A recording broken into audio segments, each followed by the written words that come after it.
អាប់បាននៃគណៈអាប់បាលបងមុំផងដែរចាតែលោកឧបត្ថម្ភដល់ជាខ្ញុំចាបាទចំណែកឯគូកំពុងតែធ្វើដំណើរបន្តមកទីនេះបាទចិត្តដល់បាទកងពន្ធទី1ហើយដែរនោះបាទខ្សែទឹកខាងក្នុងមហាកំពូលបាទធិបតីតេជោសែនជ័យបាទរបស់ខេត្តកណ្ដាលចំណែកឯខ្សែទឹកខាងក្រៅកំពូលពេជ្រទៀបបាញ់សែនជ័យបាទនៅពីមានជ័យពីមរោខេត្តព្រៃវែងដែលទទួលបានការឧបត្ថម្ភពីសម្ដេចបាទវិជ័យសេនាធិបតីបាទចាបងប្អូននៅចាំបានស៊ីហ្គេមលើកទី32ឆ្នាំ2023គឺជាមហាជោគជ័យដ៏ធំធេងរបស់ប្រទេសណាចក្រកម្ពុជាតែទទួលបានកិត្តិស័ព្ទល្បីល្បាញតគ្នានៅលើពិភពលោកចាមិនទាន់ដូចថាមានប្រទេសនៅក្នុងបណ្ដាអាស៊ីអាគ្នេយ៍យើងទទួលបានដូចទេបាទហើយចរិតនៅក្នុងគេដំណើរកីឡាអូឡ িম্প ិកទៀតដោយសារតែព្រះរាជាណាចក្រកម្ពុជាធ្វើជាលើកទី1ហើយធ្វើបានយ៉ាងល្អឯកទៀតបាទចឹងពិបាកប្រទេសខាងក្រោយទៀតហើយបាទបើកចិត្តការបើកចិត្តបើកបេះដូងទលាយដូចកម្ពុជាកម្រិតណាចាហើយបាទឥឡូវនេះបាទគូបន្តបាទគឺកំពុងតែឃើញថាចិត្តដល់កងពន្ធទី2ដែរហើយបាទគូទី93នេះបាទសូមបញ្ជាក់ជាថ្មីបាទខ្សែទឹកខាងក្នុងមហាកំពូលធិបតីតេជោសែនជ័យបាទរបស់ខេត្តកណ្ដាលដែលទទួលបានការឧបត្ថម្ភពីអាដាមចាន់សុធីនិងលោកជំទាវបាទលោកយីយ៉េនបាទខ្សែទឹកខាងក្នុងកំពូលពេជ្រទៀបបាញ់សែនជ័យបាទរបស់ខេត្តព្រៃវែងទទួលបានការឧបត្ថម្ភពីសម្ដេចវិជ័យសេនាធិបតីចាកម្លាំងប៉ុនគ្នាឥឡូវនេះចាប់ទន្ទឹមនឹងកងពន្ធទី2ឃើញថាក្រៅទីទេចាក្រៅមិនទីទេมันអាចយកជាការបានអាចខំមកលេងគ្នានៅមុខព្រះពលាជ័យនេះក៏ថាបានដែរបាទតិចតួចប៉ុន្តែខ្សែទឹកខាងក្នុងនឹងចាក់យោងទុំដែរមើលទៅឃើញស្វាហាប់ដែរប៉ុន្តែលបឿនទុំ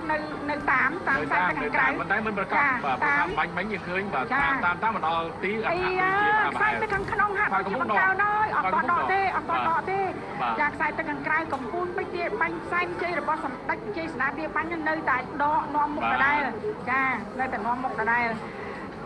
ដូច្នេះអាចជំរាបជូនបានសម្រាប់កម្ពុជាពេជ្រទៀបបាញ់សែនជ័យរបស់សម្ដេចវិជ័យសេនាធិបតីចាដែលមកពីវត្តកែវបាទវត្តកែវកេសរមនីបាទកេសរមនីនៅមានជ័យបាទស្រុកពីមរោបាទខេត្តព្រៃវែងបាទចំណែកគូទី94កំពុងតែបោះពួយមកដែរហើយនោះបាទហើយកំពុងតែស្រោបគ្នាមែនតើបាទខ្សែទឹកខាងក្នុងការរួមស័ក្តិសិទ្ធិចាទូបីវាង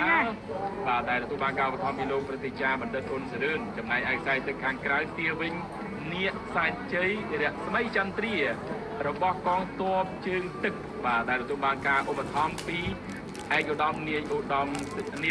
វីទាវិញហើយយើងខ្ញុំក៏សូមគោរពថ្លែងអំណរគុណដល់ផងដែរជូនចំពោះឯកឧត្តមនាវីទាវិញនិងលោកជំទាវផងដែរដែលលោកជំទាវឧបត្ថម្ភដល់ក្រុមអធិបតីយើងខ្ញុំបាទឥឡូវនេះបាទឃើញថាទូទាំងពីរបាទកំពុងតែបដាំអសរគ្នាតែខ្សែទឹកខាងក្រៅបាទហាក់ដូចជាលួនបន្តិចពីគូប្រកួតរបស់ខ្លួនតែយ៉ាងណាក៏ដោយខ្សែទឹកខាងក្នុងក៏កំពុងតែបង្កើនល្បឿនបាទបង្កើនល្បឿនម្ដងហើយម្ដងទៀតមកទន្ទឹមគ្នាតែម្ដងចាដល់ឃើញដកច្រើនមែនតើបាទការពីជើងទី1លទ្ធផលយ៉ាងម៉េចដែរបងប្អូននាងខ្ញុំអត់បានកត់សម្គាល់បាទខ្សែទឹកខាងក្នុងបាទខ្សែទឹកខាងក្នុងបាទជើងទី1ចាអញ្ចឹងបានន័យថាវាវិញសែនជ័យរស្មីចន្ទ្រារបស់ឯកឧត្តមនាវីទីវិញចាទទួលបានជ័យជំនះឥឡូវហ្នឹងបដូរទៅនៅខ្សែទឹកខាងក្រៅហាក់ដូចជាប្រែប្រួលវិញការរួមស័ក្តិសិទ្ធិមកខាងក្នុងហាក់ដូចជាបដូរបច្ចេកទេសវិញ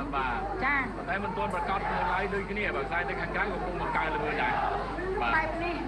ចាក់យកបែបនេះខ្សែទឹកខាងក្នុងហើយចាគឺខ្សែទឹកខាងក្នុងសកម្មភាពនៃការចាក់យោងទូកគឺស្វាហាប់ល្អណាស់ខ្សែទឹកខាងក្នុងគឺការរួមស័ក្តិសិទ្ធិ